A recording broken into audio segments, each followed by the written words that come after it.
Stirling Moss is regarded by many as the greatest racing driver never to win the world title, and by some as the greatest ever. Moss drove to the runner-up spot in the Drivers' Championship for 4 seasons in a row in the mid-1950s, and then finished 3rd overall for the following 3 seasons. In '55 he drove with Mercedes, which returns to Formula 1 with another F1 legend this year. Sir Stirling was at the Autosport show at Birmingham's NEC, and so were we. Sir Stirling Moss, I would like to ask you some general questions on Formula 1 today.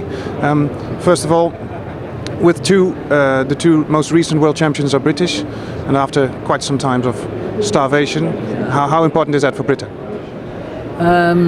I think it's quite important. What is more important is to have somebody who will carry the title well, and I think Jensen will do that particularly well.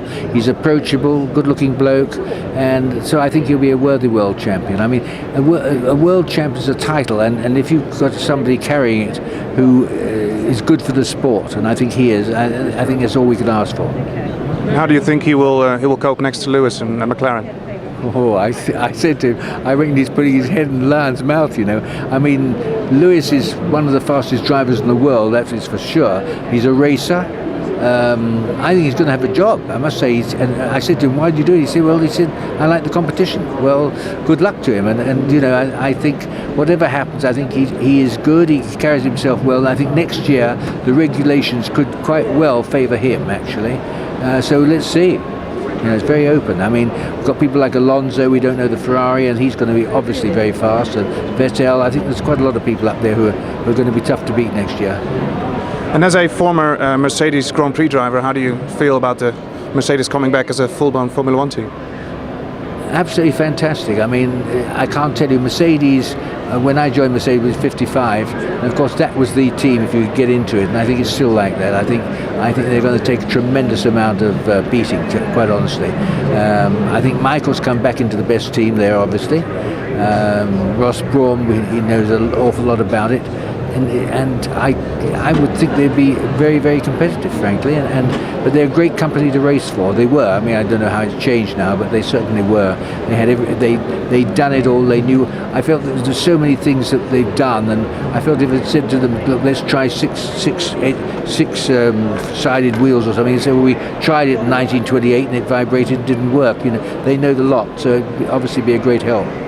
And of course, Michael Schumacher is coming back. What are your feelings on that? Well, Michael, the problem with up till now is Michael's never had a really fast number 2.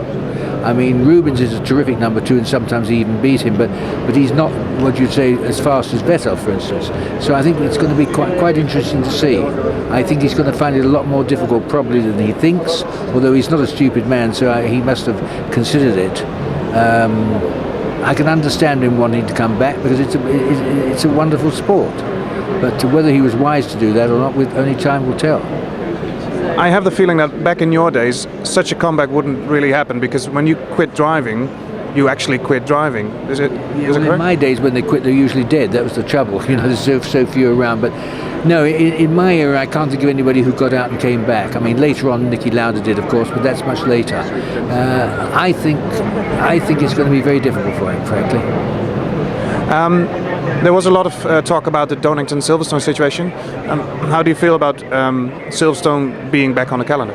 I think 17 years is a terrific thing. I mean, to have got that, I mean, they've done an awful lot of work, and they'll continue doing a lot more work. The circuit is certainly better than it was. The facilities, the entrance and exit of it. I'm a member of the BRDC, of course, and to me, it's very, very important. And to have a 17-year guarantee means that they can really get on with it now. Final question, who do you tip as world champion 2010? Alonso.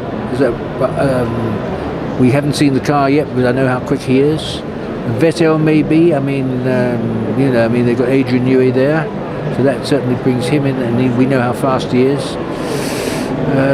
Lewis, we know what he's done and what he can do, so I think it's terribly open. I mean, I think it's going to be very exciting because we've got racers and really good drivers as well, and I think it's going to be very, very exciting. Thank you very much, Stirling.